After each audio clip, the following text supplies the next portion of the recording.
You're right.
Which one? This one or this one? Thank you. I'm gonna give it back to you 1 second. I'm trying to get knocked out.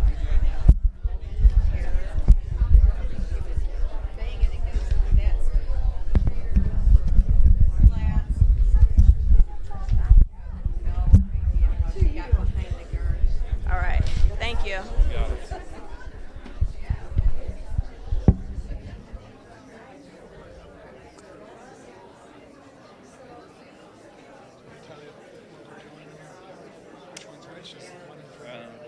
This one was there before, so I think this is their one. This is the one in the room. That's video. Okay, gotcha.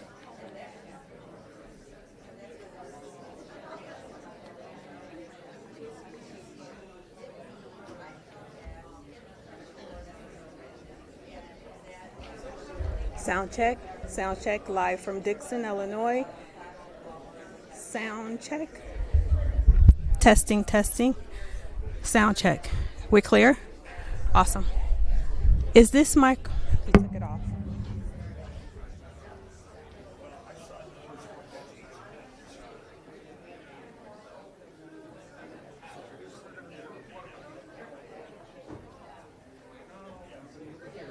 It just won't be. So we're going to change this out. Put this here. Consider that a live mic. Okay. Now I'm going to use this one for the audience. Okay, so I need one volunteer on that. Okay, so are we done?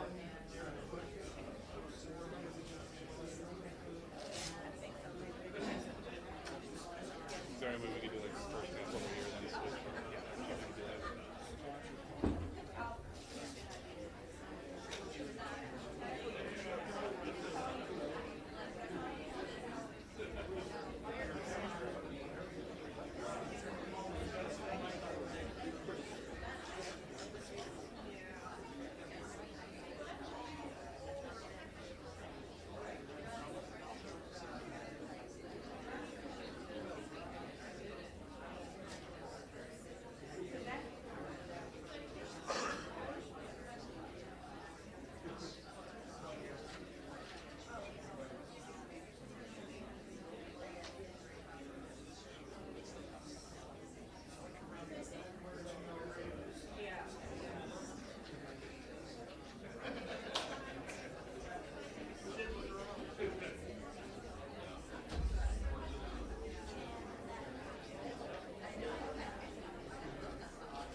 Testing, testing, testing, live from Dixon, Illinois.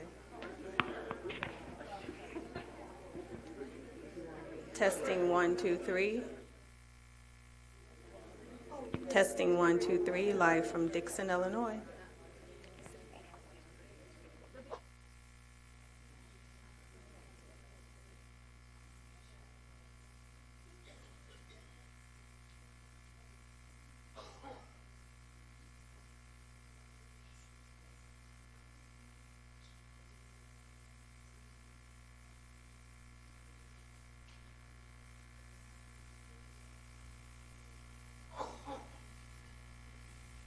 Can you hear me? Testing, testing. Hello? Testing.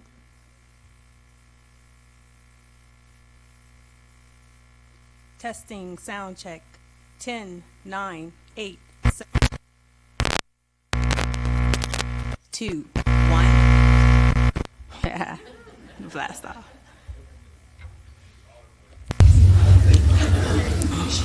Couldn't hear me. Can you hear me now? Sound check, live from Dixon, Illinois, Salk College. Testing, testing. Thank you.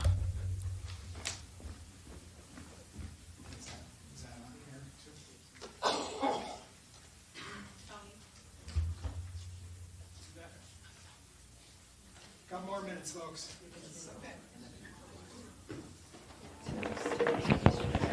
Testing live.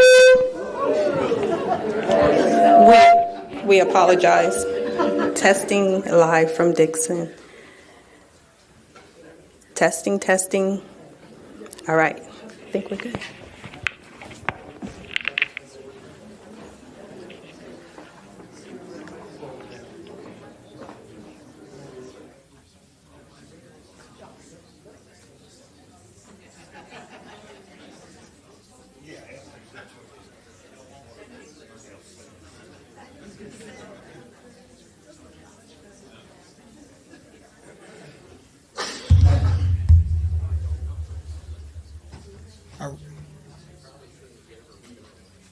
You ready? Okay. Welcome, everyone. My name is Dan Kovats. I'm the Executive Director of the Illinois Democratic County Chairs Association. On behalf of all of our members, welcome to today's town hall. I wanted to go over just a couple of the ground rules for today's event. First off, this is going to be a kind of Q&A session with Congressman Caston. For today's session, we will have a volunteer sitting over here. We're going to limit it to 5 folks at a time to sit over here and ask a question to start. So when the congressman comes out, he'll give a brief statement. And then if you want to move to one of these 5 seats here, we'll be able to call on you as we're going. We do ask that when you do ask a question, you ask one question and keep it to one question. No statements, no outbursts, anything like that. So just keep the question so we can be respectful of each other and listen to the congressman. And then lastly, just make sure that we don't have any interruptions today. We have a lot of people here, a lot of different points of view. We want to make sure that everyone has their voice heard throughout today's session. So with that, it's my honor to introduce Congressman Sean Caston.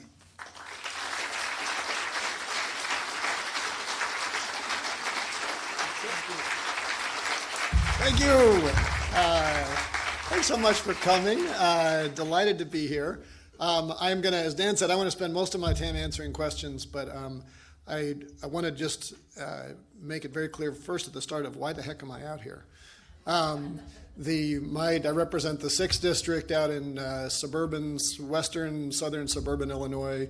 When I first came in 2018, it had some rural areas out in McHenry. It's now much more suburban. Long way from here. I'm pretty sure no one who can vote for me is anywhere in this room. I've been in Congress now. I'm starting my 4th term. Came in won in 2018. Came in 19.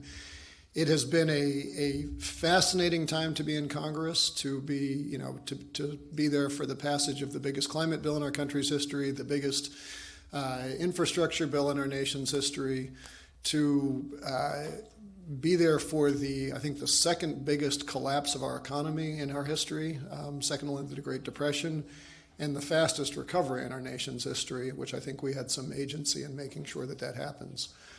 I have also served in 3 terms in Congress, in half the impeachments that have ever happened in our country, half the attacks on the U.S. Capitol that have ever happened in our country, 100% of the evicted speakers and 20% of the evicted members. Thank you, George Santos. It has been history-making in every sense of the word. I have absolutely no political experience other than Congress.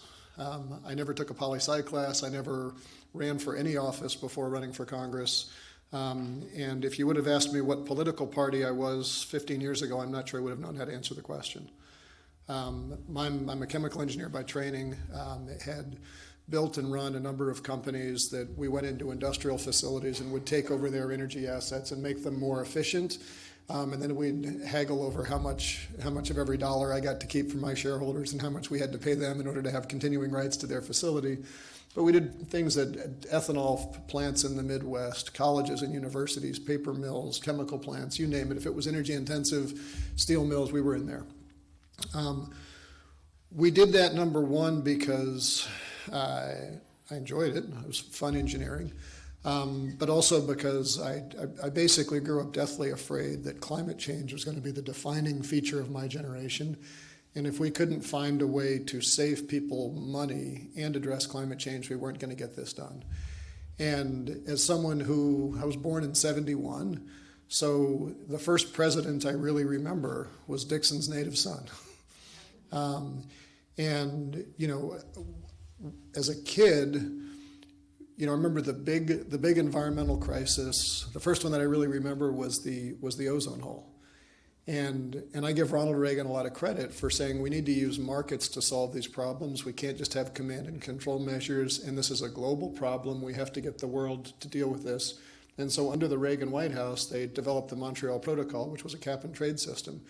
That worked so well that then when New England was concerned about sugar maple trees dying because of acid rain, they developed the same program for a national program, which became the Acid Rain Trading Program. People thought all the environmentalists, candidly all the Democrats, were saying it was going to cost minimum $500 a ton to reduce acid rain. It came in at less than $5 almost immediately because of the programs that the Reagan and then later the Bush White House put together to use markets as tools to solve problems.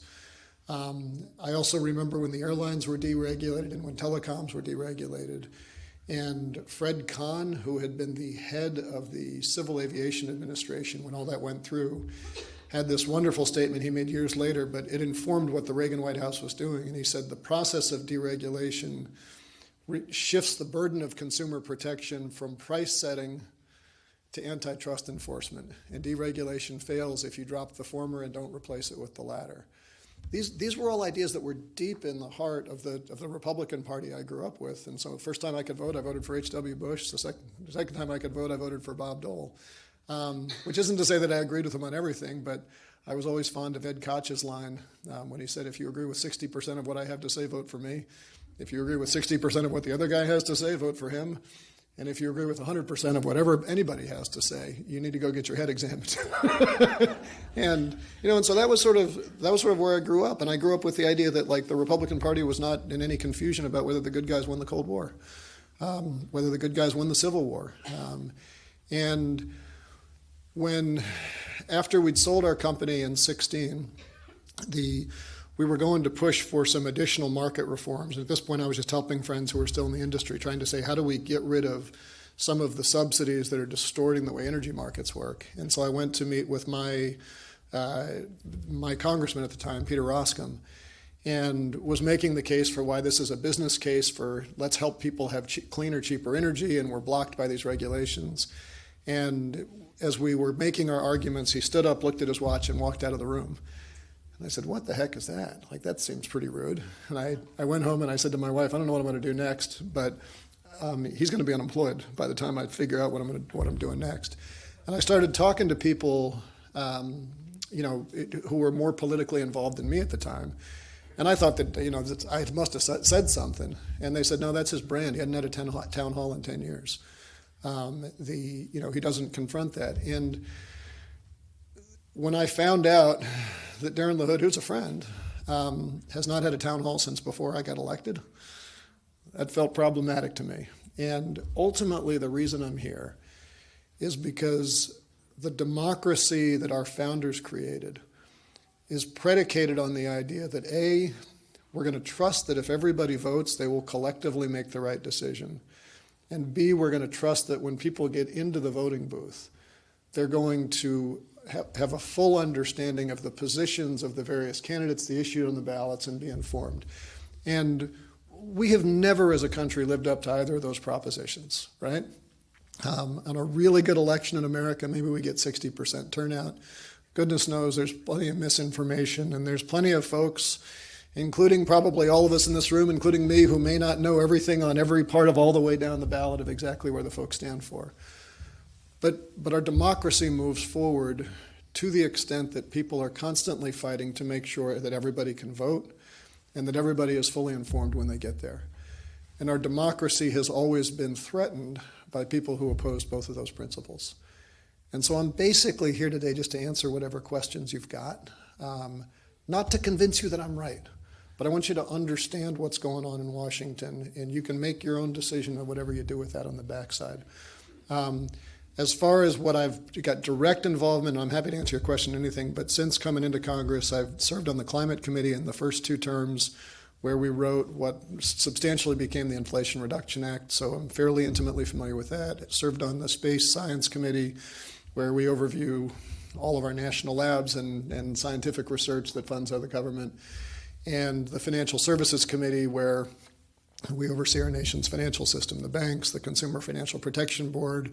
We were the ones on the phone calls when SVB was collapsing and we were wondering if we're going to have a run on the bank, lots of what's going on in crypto. So all those areas I can get really wonky on, happy to get wonky on anything else as well, but this is your room, and here's to democracy. Thank you for coming, and I'll look forward to your questions.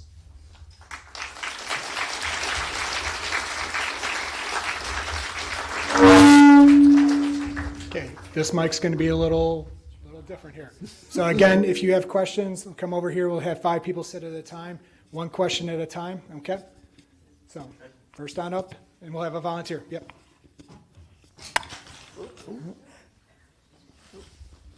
It's our question or bear trap that we've... Miriam? All right. I'm going to hold it. Okay. Let's get wonky on Social Security. How do you propose to protect Social Security with all of the things that are happening right now? So we're going to take 2 parts of the question, or I'm going to break it into 2 parts. There's a structural issue with Social Security, which we know how to solve, and we have legislation to do it. That Social Security is funded, all of us pay into Social Security over the course of our lives, as you know, and then you need to have enough money in the corpus once you retire that it's out there. Because of shifts in demographics of the country, we're 10 to 15 years away from not having enough money in there. The easiest way to fix that, and John Larson from Connecticut has a bill, he's been pushing this for a while, is that you only pay into Social Security on your FICA taxes for the first, it changes with inflation, roughly $190,000 a year right now, which means that if you make $191,000, you pay just as much into Social Security on a total basis as Elon Musk does, because you only pay on the first $190,000 of your income. And so the fix, which is a fairly straightforward fix, is to say, well, let's take this very progressive program and stop funding it with a very regressive tax. And so what John Larson's bill has done is to say, well, we don't want to have sticker shock right away, so let's reimpose the FICA tax for all income above $450,000, and then over time, as that $190,000 inflates, we'll close the gap. But we're not squeezing people right in the middle immediately. And that largely solves the long-term solvency of both Social Security and Medicare. It's the right fix. I've co-sponsored that bill every term. We got very close to passing it and then didn't quite have the votes last term. And ultimately, we're going to have to do that. There's a separate problem we have right now that Congress, the legislative branch, writes the legislation. The White House, the executive branch, executes the legislation that we pass. And we've got a huge problem right now that the executive branch is not executing the laws, but some of my colleagues across the aisle feel we shouldn't be doing oversight. And so we are getting so many calls right now from constituents who are saying, there's nobody home at the Social Security agency anymore, they're not returning my calls, we need help sometimes for innocuous reasons. I've actually had, I think, 3 constituents who were declared dead and could not get their Social Security payments anymore. They were very much alive, we checked. And it was just because it was inadvertent. Somebody had swapped a digit in their Social Security number and they were filed a different way, right?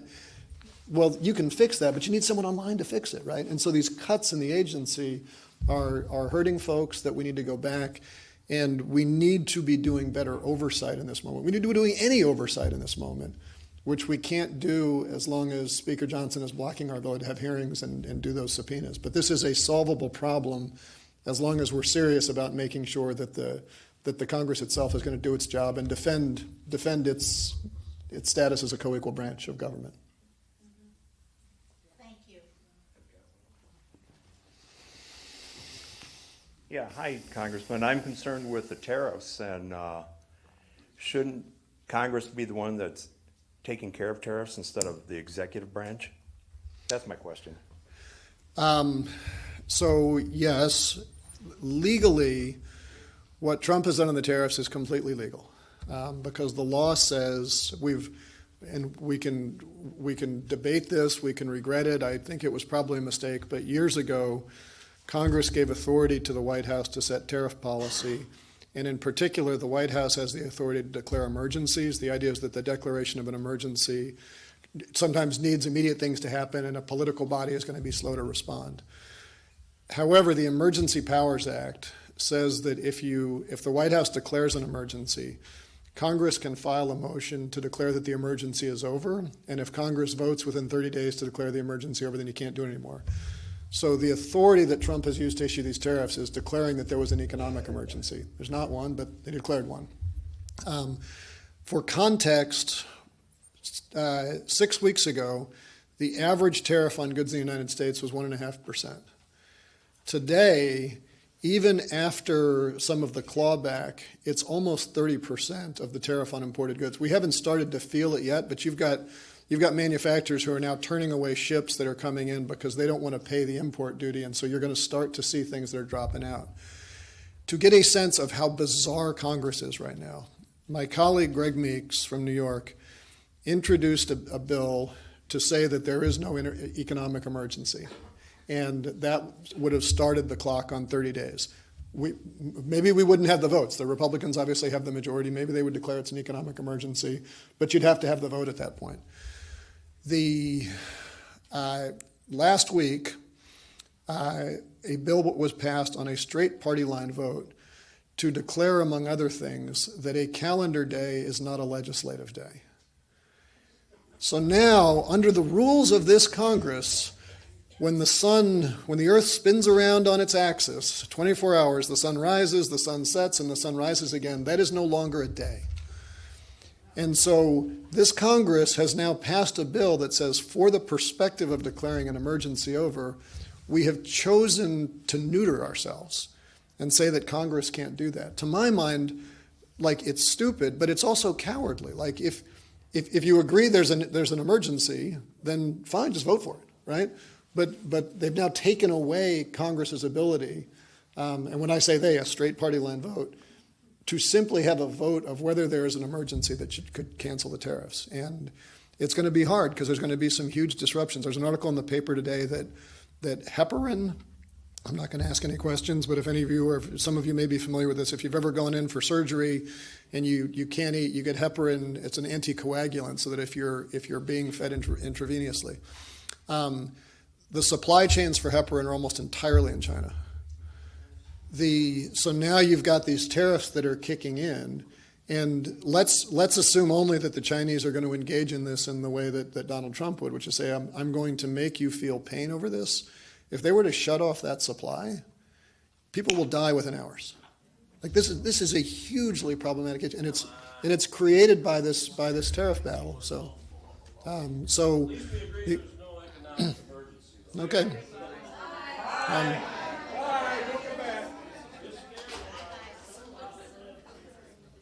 So the answer is we have ways to restore the tariffs, but we need the House to agree to vote on repealing the emergency.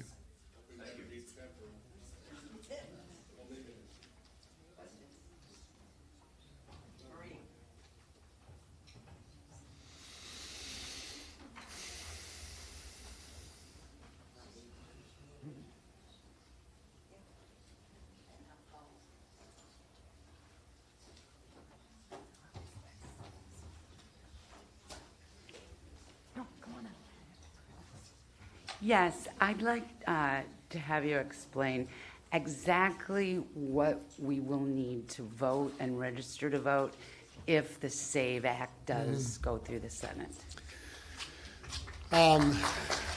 So let me, I don't know the answer to that because it's entirely unclear in the language of the SAVE Act how they're going to do this. So what the SAVE Act says, this is a bill that did just pass the House on, I think was almost a straight party line vote. What it says is that you cannot vote unless you can demonstrate that the name on you, that you have a federal ID and that the name on your ID matches your birth certificate. The first problem there is that 84% of married women in America do not have a last name that matches the name on their birth certificate. The legislation makes no provision for how that would be addressed. So it is entirely unclear in the legislation how that works. There's a second problem that anybody who's, well, I don't want to say anybody, a number of people who have been victims of domestic violence will have their name changed or otherwise be hiding their identity, and there's no provision to address those issues. The reason for the SAVE Act is ultimately not to protect, not to solve a problem that doesn't actually exist. I don't know if any of you remember the Breakfast Club? Remember the line when Anthony Michael Hawley's got the fake ID and he's like, you only made yourself 19 on your fake ID. He's like, yeah, I know. He's like, well, why do you have a fake ID? And he goes, to vote. Right? It was funny because that's a crazy reason to have a fake ID, right? like people do not, come to this country legally or illegally so that they can vote.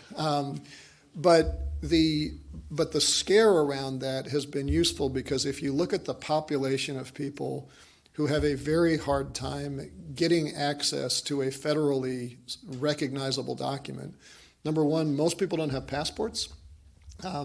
Because if you're not at an income level or just at the interest to travel abroad, you're not going to have a passport. An awful lot of people, I suspect some people in this room, don't actually know where your birth certificate is. Particularly for people who've become, estranged from their parents for one reason or another. Maybe you lived in California and your house was just lost in the wildfire. Where's your birth certificate? Right? So there's huge populations of people who can't necessarily get that.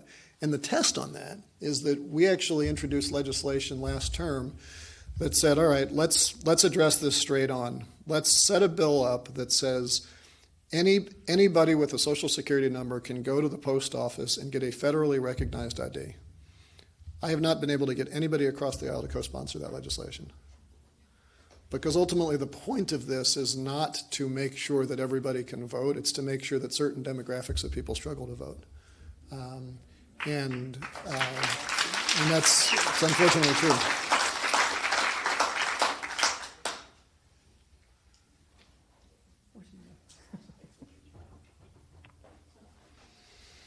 I'm concerned about the loss of our First Amendment rights, and the people are being disappeared for their beliefs, or a number of things, law firms that defend people that don't agree with the current administration. Mm-hmm. And I'd like to know how we can preserve our freedom of speech. So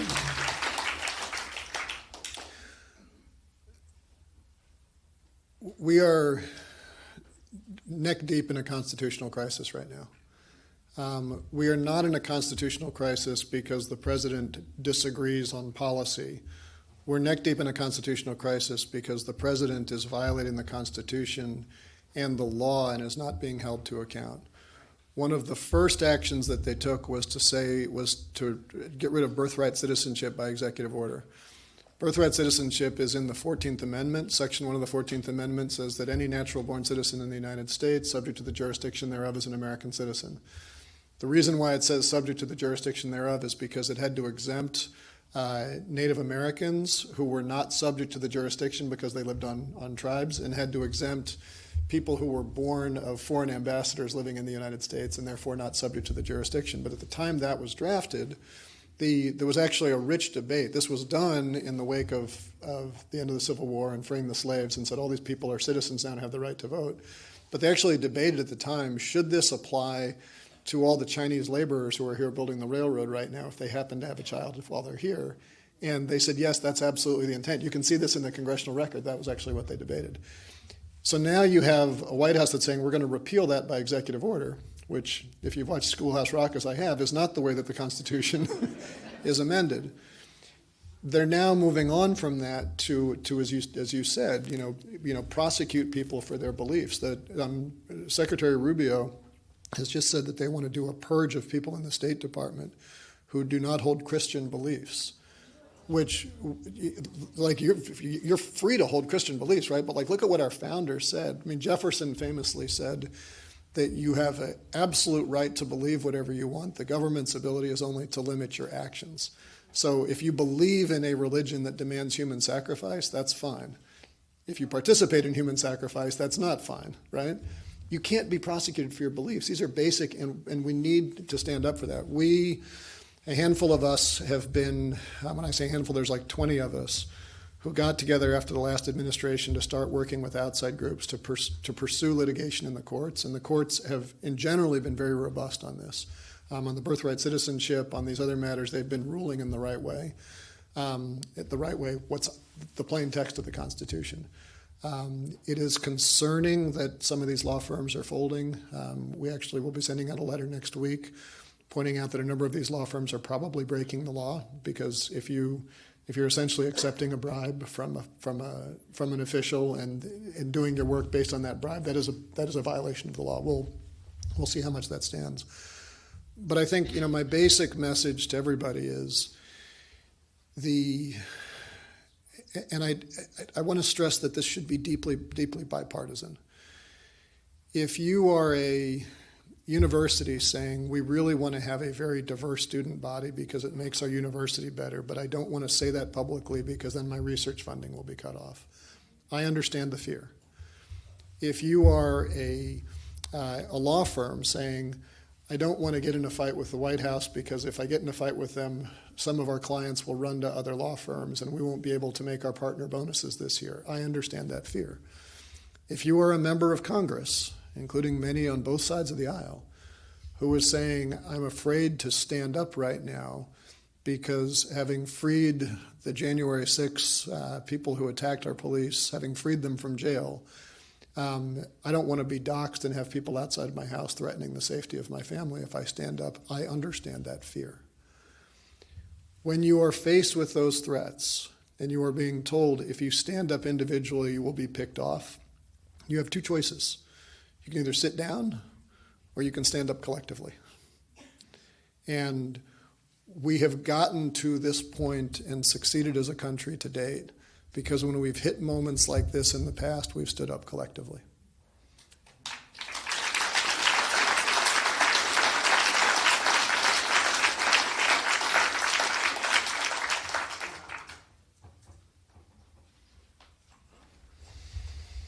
My question's a little long, but I think there's some education as part of it. And first of all, I want to thank you for being brave enough to show up. Secondly, I'm worried. I'm worried about our national security and the apparent lack of concern and action by our elected officials, both sides. You are, I believe, on the National Security Committee? I'm not, no. Not anymore? No. From internet. Okay. Meanwhile, our MIA GOP representative is a member of the National Intelligence Committee. And at least he is receiving and is aware of our country's vulnerabilities to cyber attacks, spy activities, potential terrorist actions, and our other enemies, including Russia and China. But with the distraction of the daily fire hose of horrors, nobody seems to be raising the alarm of what most certainly is happening very quietly as our enemies infiltrate into our electrical grids, our banking systems, and our healthcare systems, and our crumbling military leadership. So my question, I'm saying, my hair is on fire. My question is, who's raising the alarm about what's going on behind the curtain? Who's standing in front of the cameras, and where's the cavalry?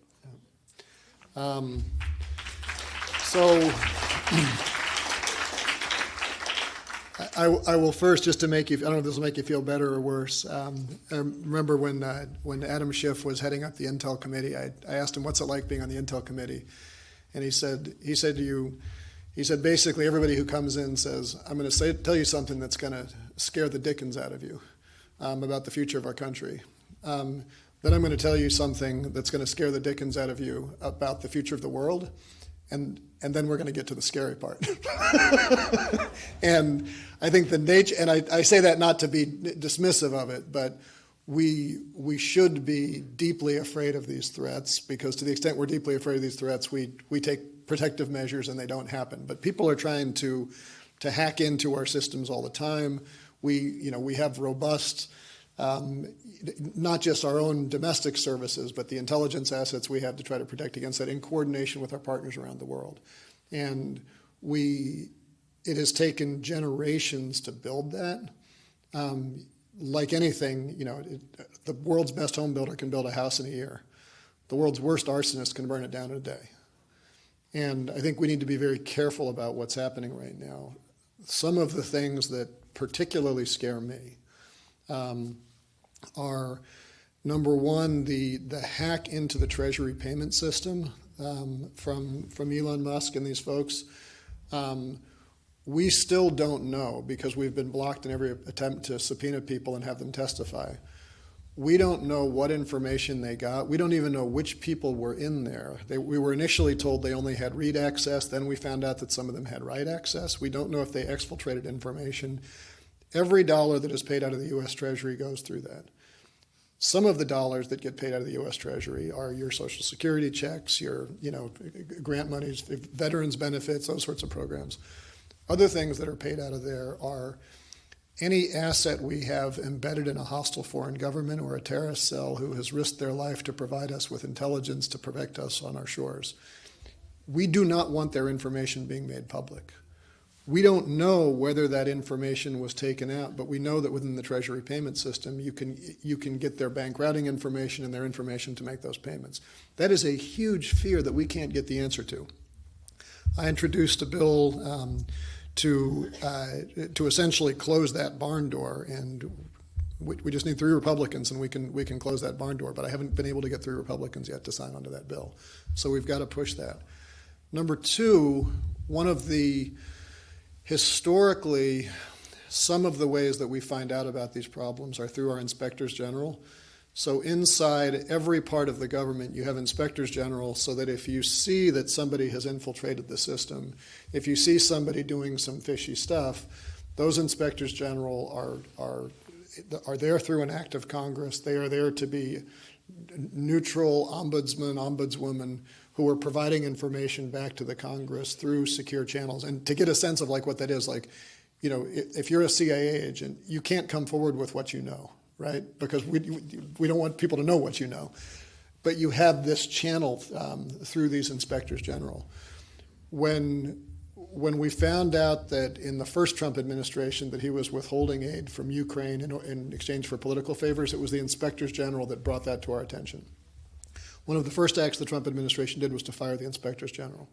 That is illegal, but it is a huge vulnerability we have right now, that we as members of Congress don't have nonpartisan people to provide that information to us.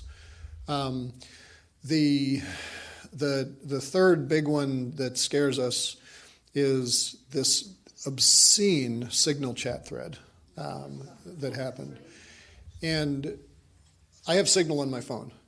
We use it. It's a good system. It is a hackable protocol. It's fairly secure. It's more secure than most, but it's a hackable protocol. Setting that aside, you cannot be, even if you have the world's most secure software, the device itself can be hacked, because I've seen Mission Impossible. Cut off my finger, you can get into my phone, right? Like, you shouldn't be having those conversations. Those conversations don't happen except in the SCIF being the secure compartmentalized information room. And so the conversations that these people were having on Signal should never have been happening in any protocol where the information was being shared through non-secure channels. And the fact that no one on that call, including the Vice President of the United States, the head of the National Security Administration, the Director of National Security, the fact that no one piped up and said, children, this is not the channel where we have this conversation, is massively frightening. And to give a sense of how much damage, I don't know how long it will take to fix that. I was recently meeting with a former Deputy Undersecretary at Treasury who did a lot of work with FinCEN, the Financial Crimes Enforcement Unit, where if we want to know, like, North Koreans, are, paying to develop nuclear programs by doing, cyber attacks on the Colonial Pipeline and stealing money and using these crypto channels. If we want to track all that down, we need to have robust engagement with our foreign partners and intelligence overseas that's tracking these things. The Department of Justice announced that they are not going to enforce the Corporate Transparency Act that allows us to see who these shell companies are, which was a very bipartisan piece of legislation passed 2 terms ago. And what my friend at the Treasury Department said is he recently got a call, after he was out of the White House, got a call from one of his peers within the Israeli government. And this gentleman said, I don't know how long it will take for us to trust the United States enough again to share intelligence. Because even if we have a new administration that's more responsible, how do we know that a future administration is not going to protect these channels because the intelligence stays there? That is a huge problem if we lose that ability to coordinate. It puts all Americans at risk. And we're making as much noise as we can. I mean, I'm here today. I want to make sure that everybody understands this, and we've got plenty of pieces of legislation that do this. But if Congress is not going to do oversight, why be in Congress, right? Like, we are the legislative branch. If the laws aren't being followed, we have to do oversight. We can't just depend on the courts to fix that, especially stuff that has a fair amount of, classified information that you don't want to be released in a courtroom.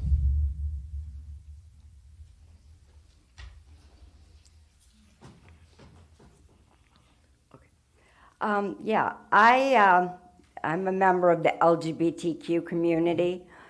For the first time in my life, I'm afraid. I've never had to be afraid before. In fact, I'm enough afraid that when I watched people walk into this room with Trump shirts and MAGA hats, I seriously questioned whether I could get up here and ask my question safely. But it's not just me. It's my marriage, which became legal the day Obergefell was won. It is my friends who are already losing access to their children's gender-affirming medical care. That is not something that's happening in the future.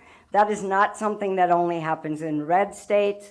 I have talked to at least 2 of them this week who have said they are already losing access to that care. It's the children I talk to at one of our middle schools who tell me that they're afraid and they don't know where to turn. I want to know what do I say to them when they tell me they're afraid? How do I look at my wife and not be afraid? How do I go about my daily life in this world right now when I'm personally seeing so much? Sorry, I can't make it stop. When I'm personally seeing the level of hate on my own Facebook page go up and up and up in a way that I have never experienced before. Tell me how I live right now in this America.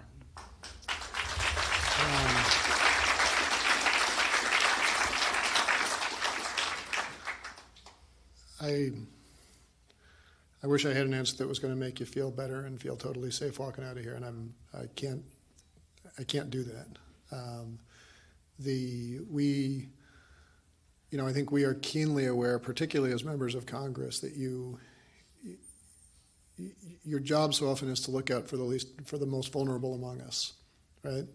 The people who have things are very loud. They come to our office. They ask us to make sure that they can keep what they have. People who are vulnerable don't, and we find out one of the first projects that we were able to steer money to our district for was 360 Youth Services that provides housing for LGBT kids, not because LGBT kids are more vulnerable to being unhoused, unless LGBT kids are told by your parents, this is too uncomfortable, I don't want you to be around here. And so you see this huge increase in unhoused among the LGBT community, as I don't need to tell you, right? And higher rates of suicide, and what do we do? And so we had steered some money to a group that was provided that housing. When the Republicans took control of Congress, they changed the rules so that we couldn't steer money to those groups anymore. And like whatever you believe, whatever you want to do, however you want to love yourself, that's none of my business. But if you know that there's these populations that are hurt, what you do unto the least of these, you do unto me, right? The only, I guess, I don't want to say optimism, but hope I can give you is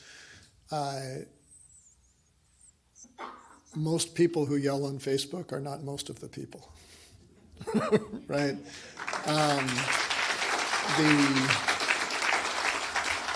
Deval Patrick, the former governor of Massachusetts, has this beautiful story he tells about going to Home Depot to do some shopping one day and having somebody follow him around Home Depot yelling at him about what a horrible governor he was. And meanwhile, like a whole bunch of people kept coming up to him and saying, I'm so sorry you have to deal with this. We really appreciate what you're doing. I'm so sorry. And the punchline of his story, he said, we live in a society that screams our hatred and whispers our love.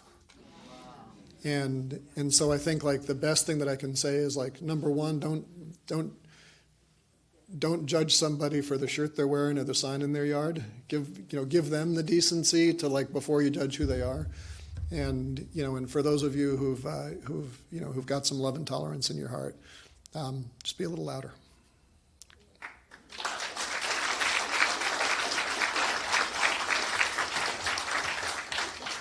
Going to be kind of convoluted because I have a bunch of things that were on my mind, but so many people have addressed some of them already.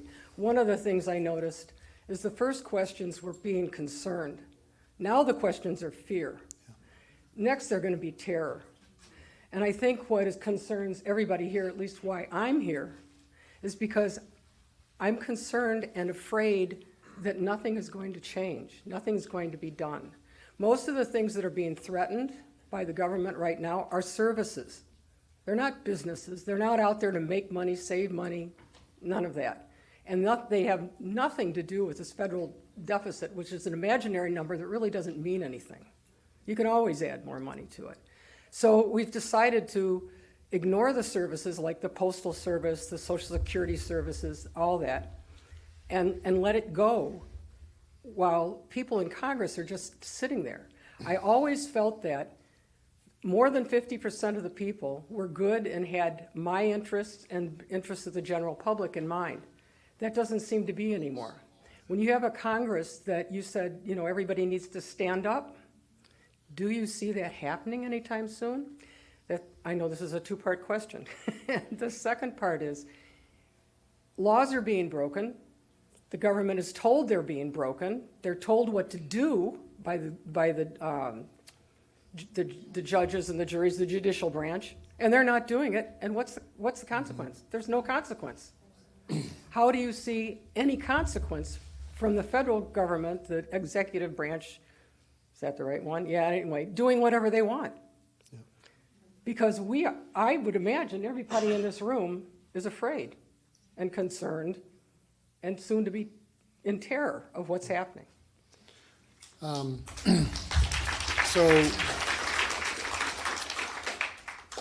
my observation over the last 70 days is we've gone from apathy to fear to anger.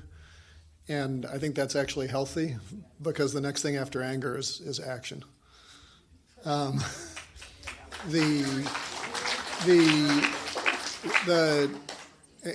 I say we, I'm saying the country collectively, right? You're starting to see people, make some noise at the grassroots level and otherwise.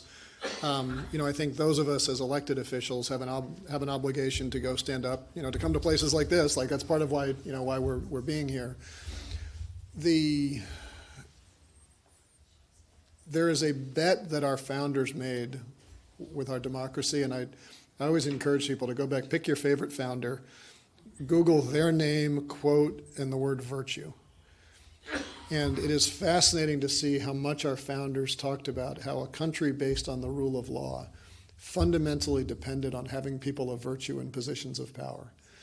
Because there's no protection if the person who is tasked with enforcing the law chooses not to enforce the law. And so we've got this situation right now where you have a White House that's breaking the law, a Department of Justice who is not enforcing the law against the White House, a legislative branch who's not doing the oversight, and we're depending on the courts. That is because of the virtue of the people there, but it's a risk that's baked into our democracy.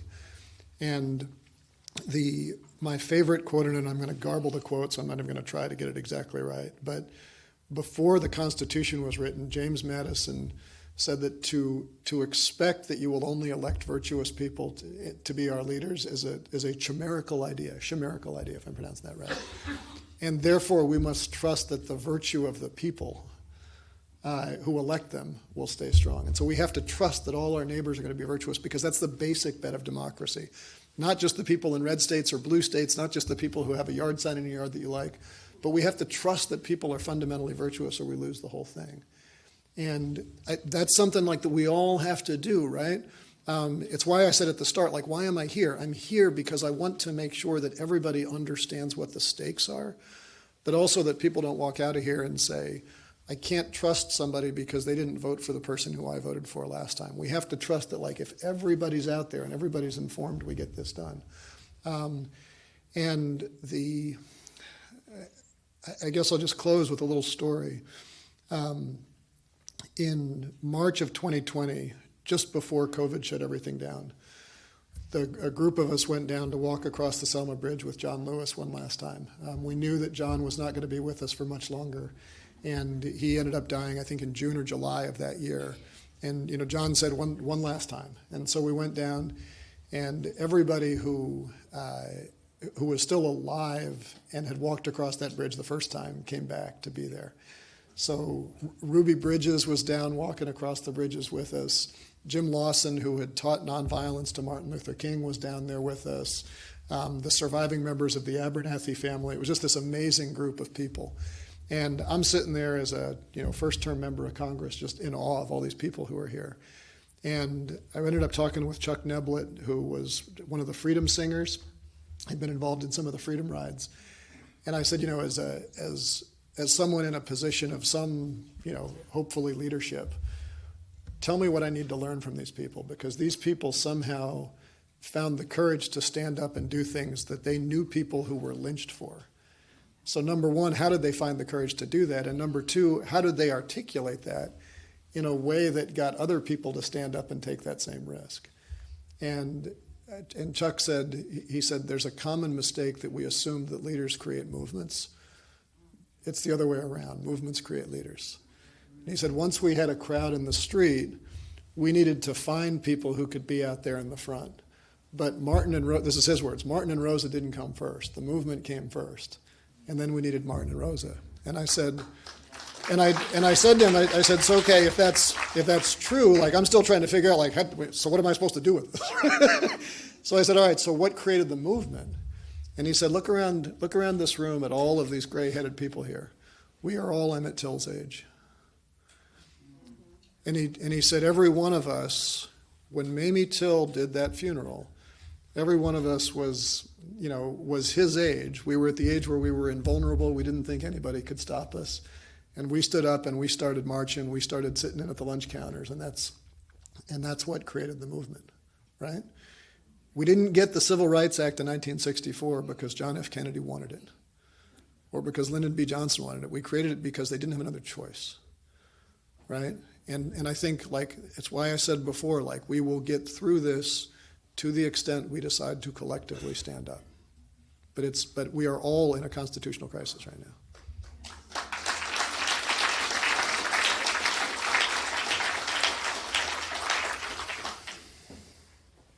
Good afternoon, Hi. Representative Caston. My name is Susan Nicholas, and I am one of the NEA directors from the state of Illinois. I just have a few things. I appreciate the vast viewpoints of people in the audience today who are here to learn from you, from whether they are an independent, a Magna, a Republican, or a Democrat. We are all here as people of Ogle County to do what is best for our nation. Oh, and Lee County, sorry, Lee County. I hope we can reach the point once again in this country to have a cup of coffee with Magna Democrats and Republicans to work for the betterment of what is this country was founded upon. As an NEA director, I currently lobby with Representative LaHood, Representative Miller, and previously Representative Bost. Like you, I respect Representative LaHood, but I also understand that these people have valid concerns. I have valid concerns as well. Hopefully, in 2 weeks, I will have some of those concerns answered. But I also understand that Republicans and federal employees are in a very precarious situation, one way or the other, what they say and what they do. They're under a microscope that affects you, affects all of us here and throughout the nation. As an educator in Rockford, I teach in a Title I school. My students, like the many educators here and who have had children, our students are our babies, regardless of where they are and where they're from. I'm also a daughter of a retired commander. And I would appreciate if you have any new information that you could share with us regarding the Department of Education, as well as the cuts to our veterans benefits and the health care that is being cut in a random, I don't know, like a jigsaw puzzle order. I appreciate that. Thank you. So sort of like the first question, we have to answer this with like the law and then the violation of the law. The Department of Education was created by Congress. It was funded by Congress.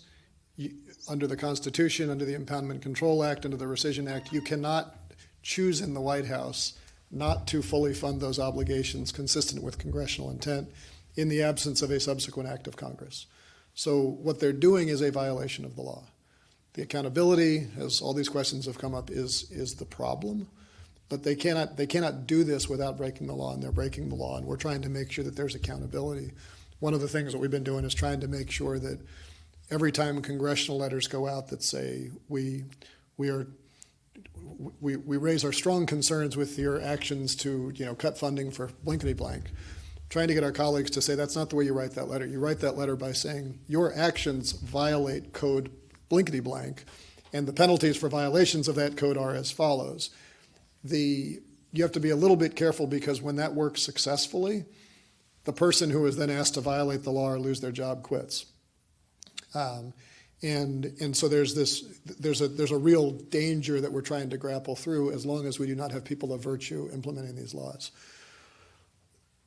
What the piece to watch next, where this becomes a bigger problem legally, is we are going to go through a budget cycle now, and there's a strong push across the aisle to pass laws that would legitimize these cuts by removing the ability to go back and penalize this. And so, the budget package that just passed the House and the Senate last week on a straight party line vote, they will now have to vote to implement those rules. And you just need to keep making noise and letting people know that this matters to you.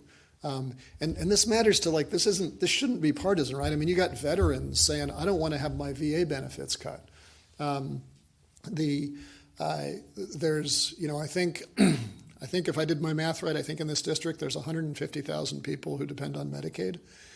If you cut Medicaid, it doesn't just affect those 150,000 people, it affects everybody.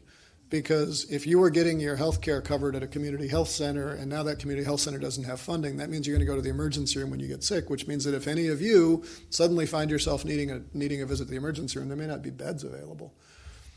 If those Medicaid cuts go through, Medicaid is the single biggest line item in the Illinois budget. The second biggest line item is K through 12 education.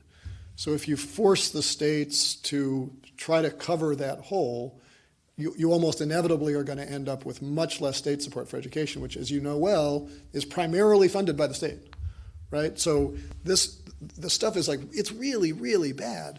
So far, it's illegal. We need to keep it that way and then make sure that the courts go back to fix it.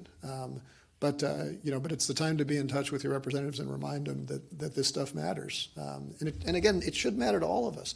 I mean, one of the things that they cut, and it infuriates me. We passed last term the PACT Act, overwhelmingly bipartisan. This is the thing that Jon Stewart kept coming to D.C. to lobby for. The PACT Act was a bill to say that if you are a Gulf War veteran who was exposed to toxic burn pits prior to the PACT Act, you couldn't get coverage unless you could expressly demonstrate that your conditions were caused by those toxic burn pits. Same deal for Vietnam era veterans who were exposed to Agent Orange. What the PACT Act said is anybody who has these conditions, who served during this period, you will get coverage. And like, this is the humane thing to do, right? We ask people to sacrifice for our country. We don't pay them that well for doing it, but we tell them that we're going to look after for you and your spouse afterwards. We passed that bill. They defunded it in their bill. Like, how do you go home and look at your kids in the eye and say, Dad did a good job today, right? It's just mean. Right? So make some good trouble, make some noise.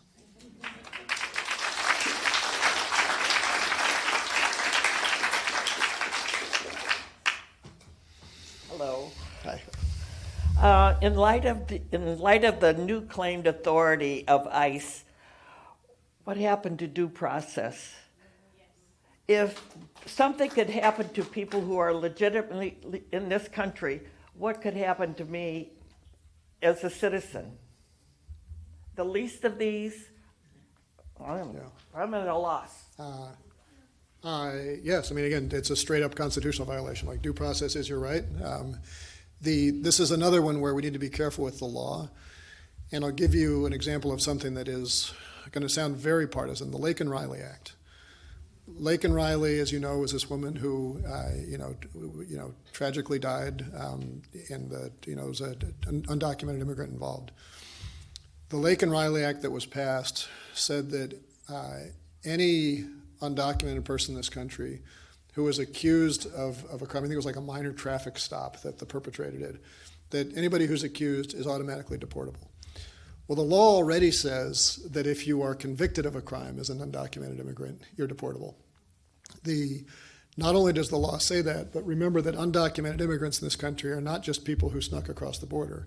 These could be people who are here on temporary protected status, where they came into the United States, said, I'm going to be persecuted at home, I'm coming here seeking asylum, and our legal system says, okay, we're going to review your case. As a matter of humanity, we're not going to deport you while we review your case. So you are here under temporary protected status until your case clears. Your case may be decided favorably, it may be decided unfavorably. If you are convicted of a crime during the time you're here, you're out. You got to behave well while you're here. Ditto for dreamers, right? People who came here as infants, they're in the country, they stood up and they said, I'm a dreamer, I want to behave well. Many of these people have served our country or are working or paying taxes. And so he said, okay, if you flag yourself as a dreamer, we'll identify you. Now don't get into trouble, but we'll put you on a path to citizenship. These are laws. Lake and Riley says that if those people are simply accused of a crime, they're now deportable. And so when you hear people say, well, due process shouldn't apply to undocumented citizens, those are the people who this affects. And it is hugely problematic, particularly for victims of domestic violence.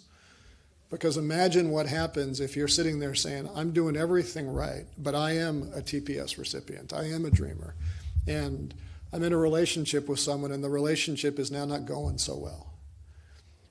all of a sudden that person gets violent with you and says, if you punch me back, I'll get you deported.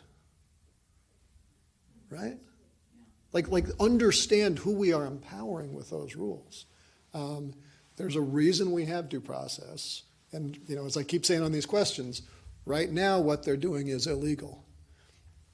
There are real concerns with the fact that this Congress is trying to make those things legal.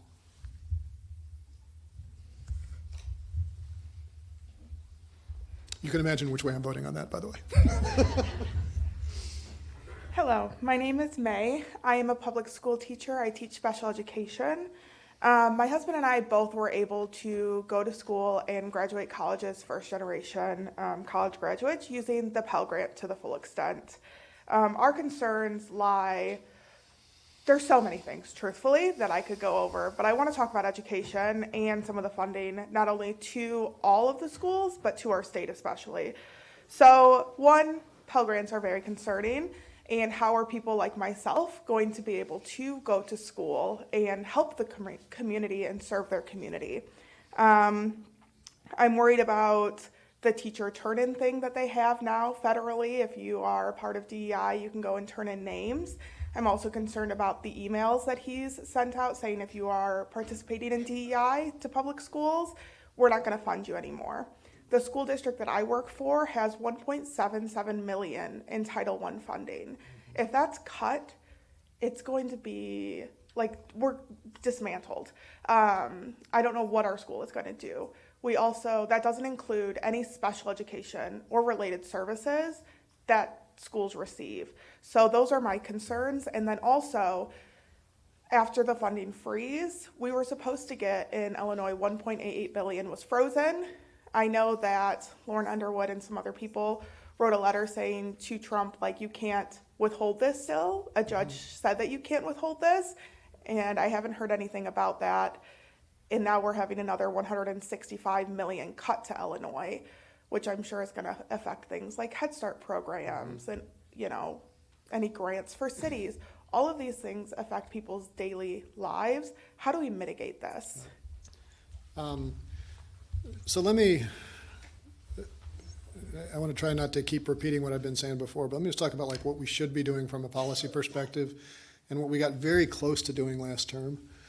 So the United States was the first country in the world to provide universal K through 12 education. And a lot of what truly made America great, in the post-war era was that we had the most highly educated workforce of any country, because we made sure that everybody went through. And did we do it perfectly? Of course not. But the basic structure that we came up with, with heavy on local funding, but made sure that everybody had access to an education. As we have seen the United States sort of start to fall a little bit down the league tables of the skill level in the workforce and some other things. A lot of that's been because, like any business, right? You do a thing that is super innovative, and pretty soon your competitors copy you, right? And so it raised the bar for everybody else, and so a lot of other countries said we're going to do that too. And you then saw other countries, and the ones that surpassed us were ones that said, okay, K through 12 is really important, but we need to expand this out a little bit. And so so if you live in Denmark, we include all your college as well, right? You've got places that have included pre-K in that package. When we were working on this was in Build Back Better, and ultimately we couldn't get it through the Senate, and it got skinnied down. But we basically said, let's, just as the rest of the world copied us, we need to now copy best practices from them and expand to get universal pre-K. And we had in there at least 2 years of community college, so you could come to Sauk, right, and at least start to get some associate's degrees on the back end. Ultimately, we couldn't get that through, but that's what we should be doing, right? And I think the fear on the backside is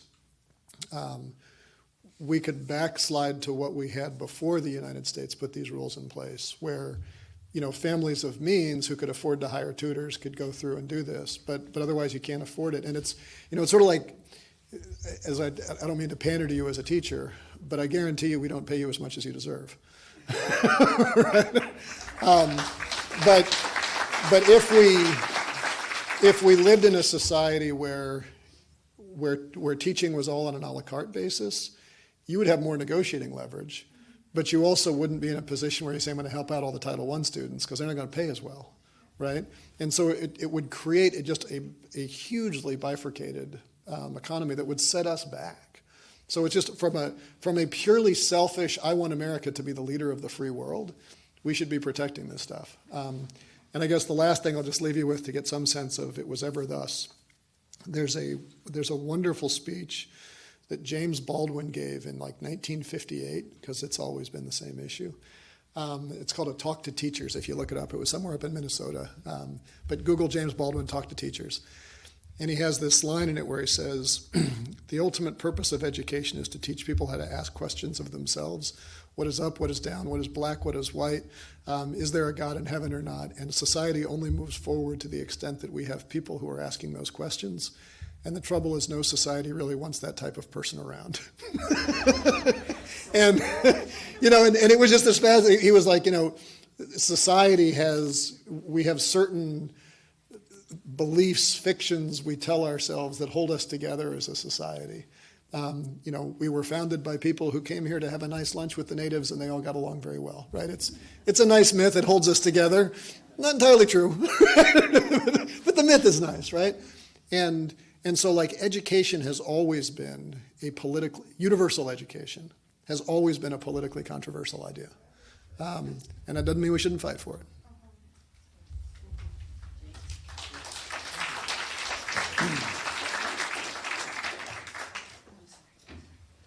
My name is Robert Wendt. I'm a retired postal employee. I want to first of all emphasize this, since the current administration doesn't seem to understand it, that the U.S. Postal Service is just that, a service. It is not a corporation. Before, when they went on strike in 1970, they reorganized the Postal Service, and they just said, listen here, just have it operate separately. Just leave it, it's part of government, yet it operates separately. Just leave it alone and all that. And, we've become the most trusted government agency, and yet we have this current administration meddling in it and claim they're, listen, the fact is that concerns me because UPS and FedEx depend on us. Mm-hmm. It's also in the Constitution that you have to provide a post office, and is anything being done to to make sure that these people get the message, listen, leave the post office alone?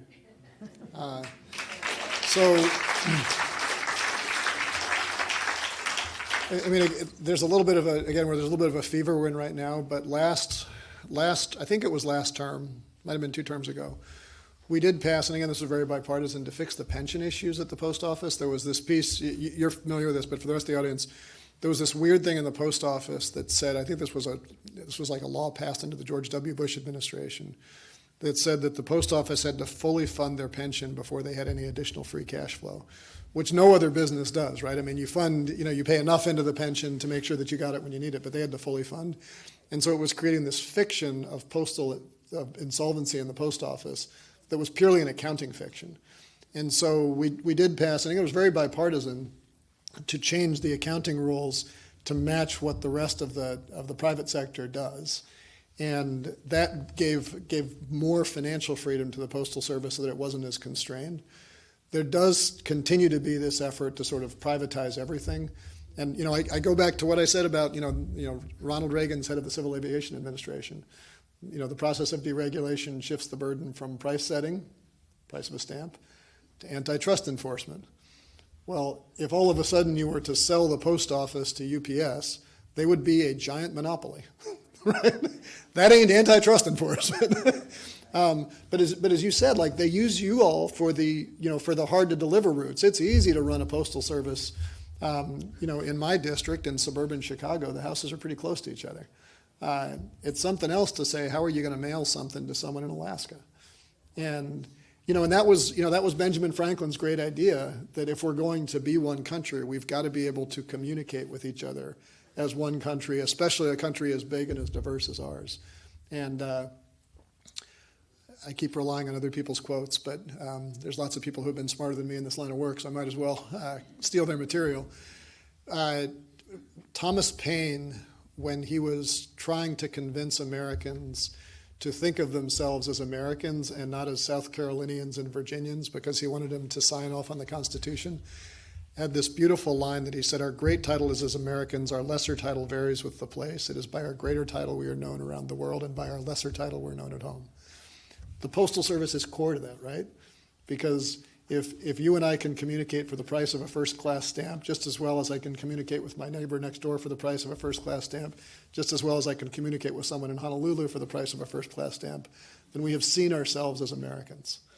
If my ability to communicate with you is a function of what UPS is going to charge for that one versus this one, then pretty soon I'm in Illinois and you're a Hawaiian, you're a Virginian, and we've lost the thing that's made us great.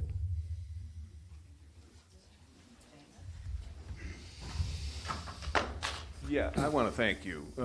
There's a gap between what we understand is going on in Congress and to get straight answers, so your reach and articulation is good. Thank you.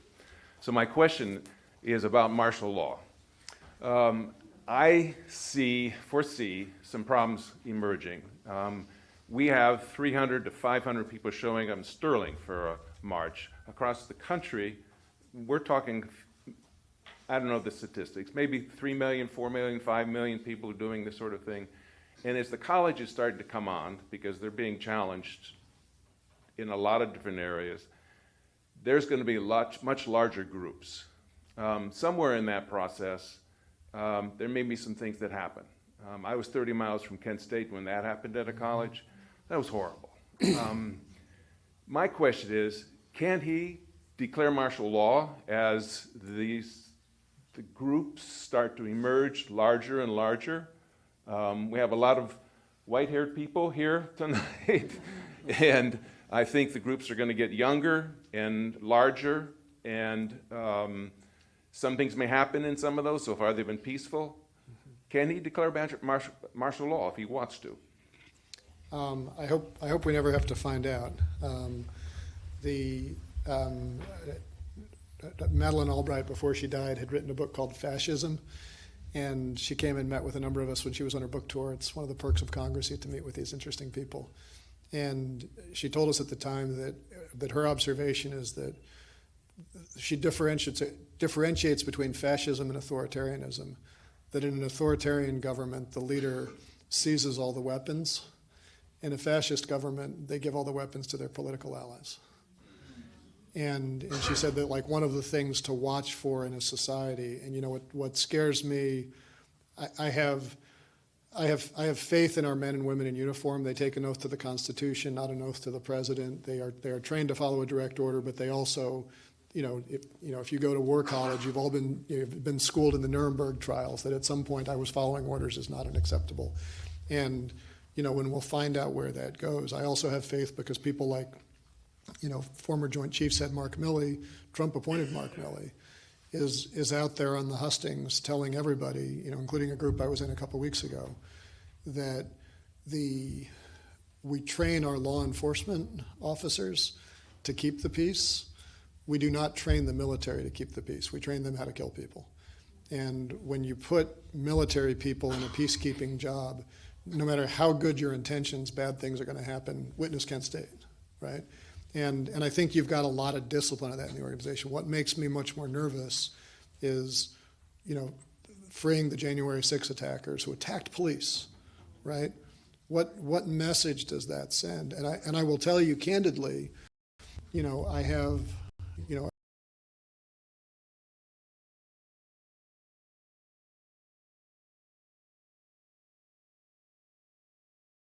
afraid to stand up because they know that if they do, there's the chance that those people are going to be outside their house. And I get the fear. I've had people like that outside my house in the course of my time in Congress as well. I understand the fear. We shouldn't be asking people in public office to have to assume that degree of courage, but it is a requirement of the job right now. And I just think I just think all of us need to keep reminding, especially people who are, in law enforcement, in the military, connected with people who are there, to keep reminding that there's a reason why we take the oath to the Constitution and not to a king.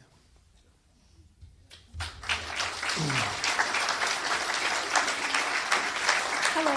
Hi. I have a question. I have actually two questions, but I'll be brief.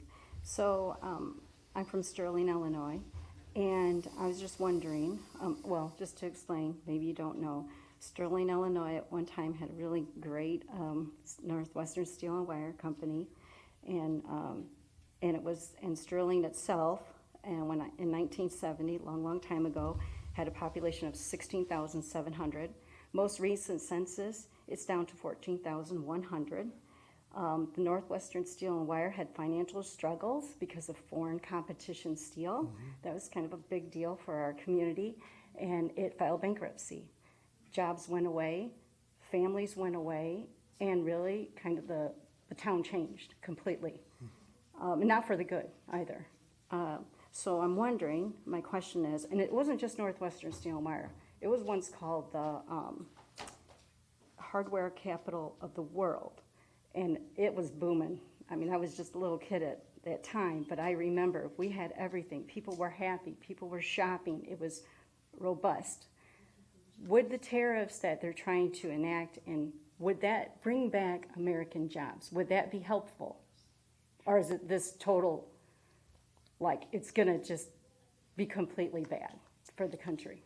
And then my second question is, what is being done with Congress to recruit, support the military, our military? Okay. So I guess I'd sort of describe the tariffs as like, it's like taking a chainsaw into a cabinet making shop. It is a saw. You can use it to cut wood, but it's massively oversized for the job that you need to do. I mentioned that I was 20 years in the energy industry. I used to run a manufacturer in western Massachusetts in an abandoned mill town. There wasn't much left in that town. It was a good place to have a business. Property taxes were low.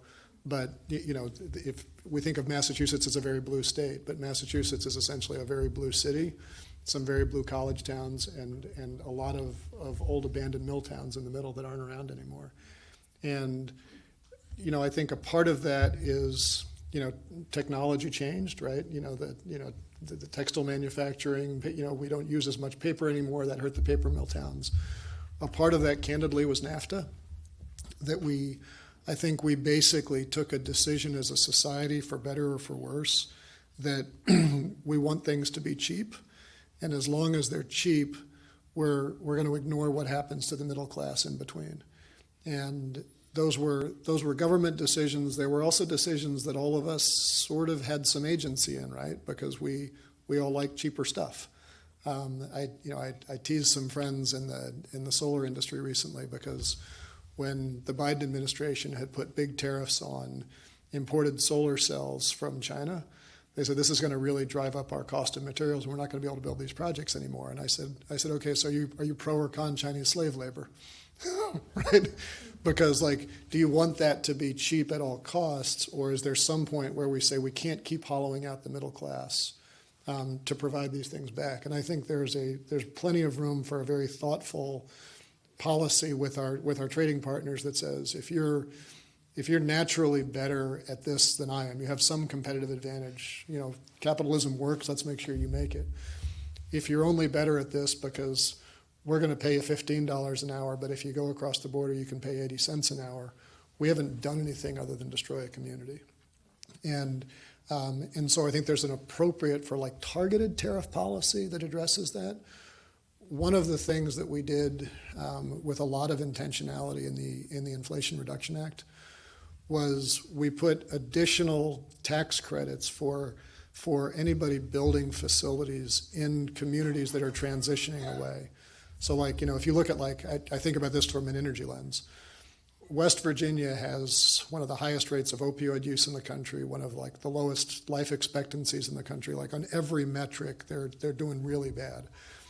West Virginia 50 years ago was doing pretty well because of the coal industry, and they never really transitioned away from coal. And coal at this point is more expensive as a fuel source. There's been a huge collapse in coal demand, but we didn't do things to transition. And we tell ourselves these stories that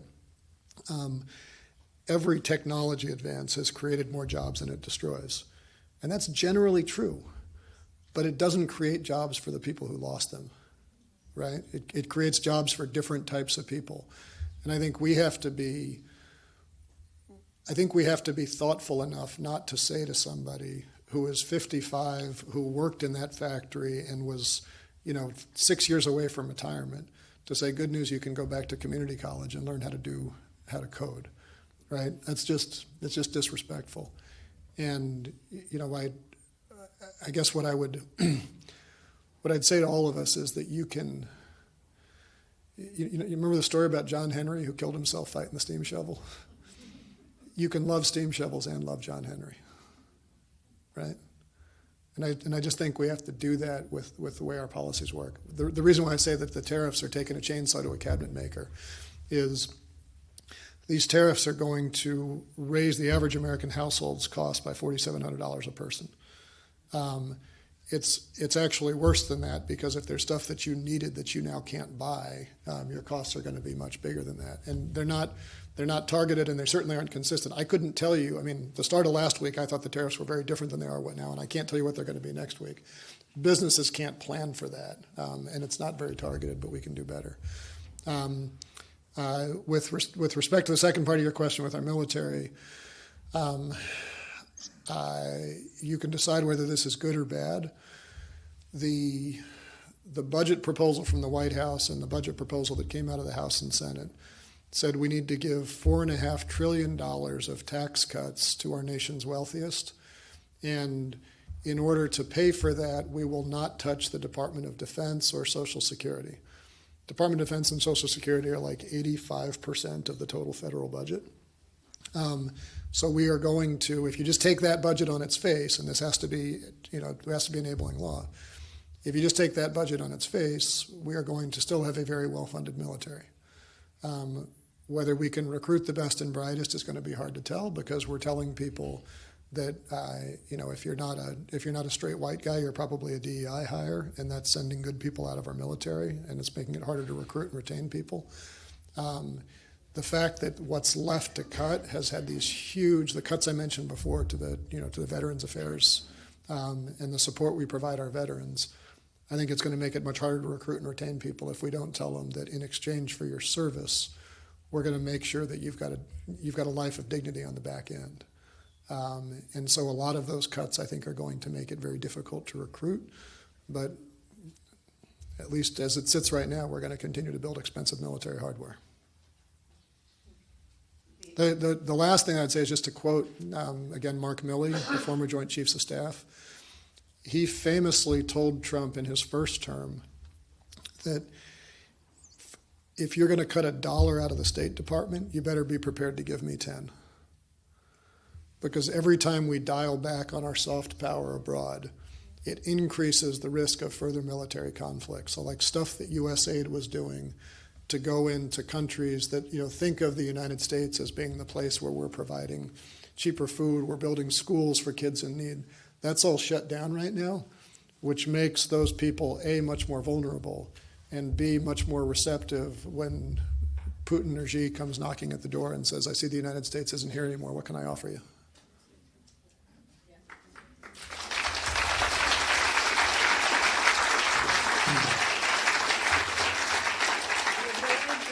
Holding the microphone is that I get to ask the last question.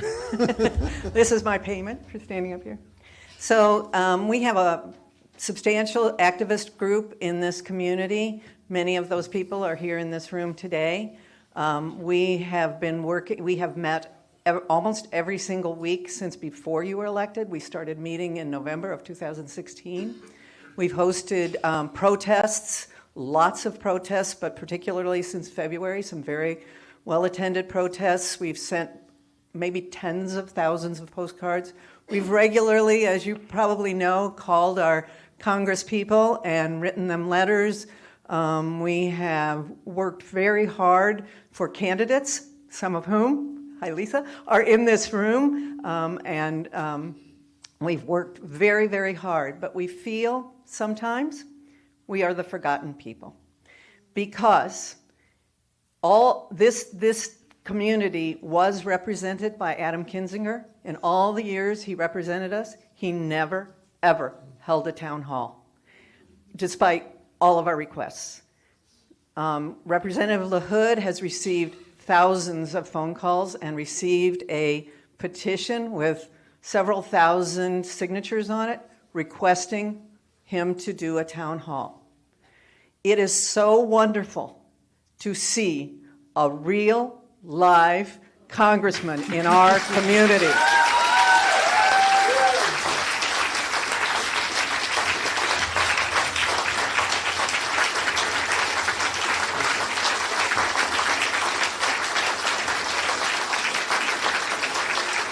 We are so grateful to you for meeting with us and for answering our various questions.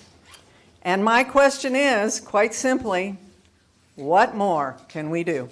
Because we need to do more. People in this room are anxious, they're worried, they're fearful, and they want to do something every day. If I say, sorry, we're not going to have a protest tomorrow, you know how many emails I get? So, what more can we do? Well, number one, thank you all for having me. I truly, I have like a weird, like, I don't think I have a lot of substance abuse problems, but I'm addicted to town halls. I mentioned that my predecessor hadn't had one in 10 years. In the 6 years I've been in, I think we've had 85 so far. We average about one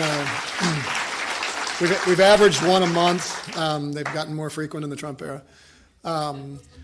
But like one of the things that I'm sort of thinking about, what more can you do? One of the things that I have found, and part of the reason why I love town halls so much, is that there are increasingly few points in our society where we walk into a physical room and sitting next to somebody who we don't know who they are, we don't know whether we agree with them, but we agree to engage respectfully with each other, right?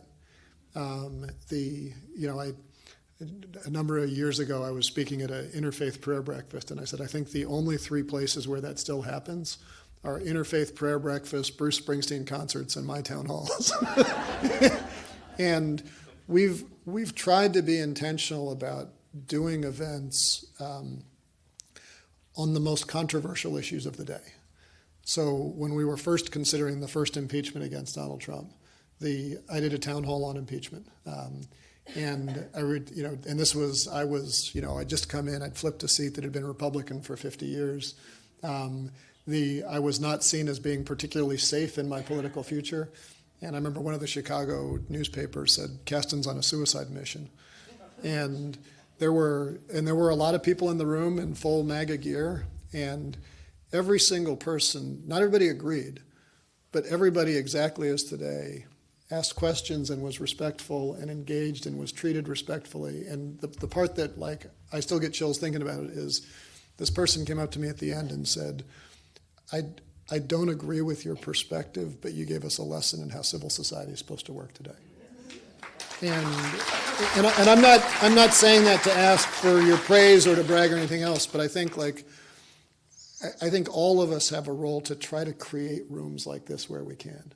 You know, we can do it in the context of winning an election, but now immediately there's a my way or your way. But I think, like, if you just actually sit down and sit with people and like ask people, like, do you think the good guys won the Civil War? Do you think the good guys won the Cold War? Do you think the Enlightenment was a step forward in human progress? Do you want the United States to be the leader of the free world? There's a lot of agreement right, on those issues. And I think to the extent we can just, get to that point, and I guess, how you do that, you'll figure out. I don't claim you understand your community vastly better than I did, but there was this beautiful article in The Atlantic a couple months ago, and the gist of the quote that I remember from it was, he said, our families teach us love, our tribes teach us loyalty, but only the village teaches us tolerance. And we just need to create those moments where we can tolerate each other, learn from each other, come out a little bit smarter, come out a little bit challenged, and it's the only way we move forward. So like I said before, just spread that love as loud as you can. Thank you. Thank you. That's where we're going to end this today, folks. Thank you, everyone, for coming out today in a respectful manner. I appreciate it. Thank you, Congressman Gaston, for coming out. Have a good day, everyone.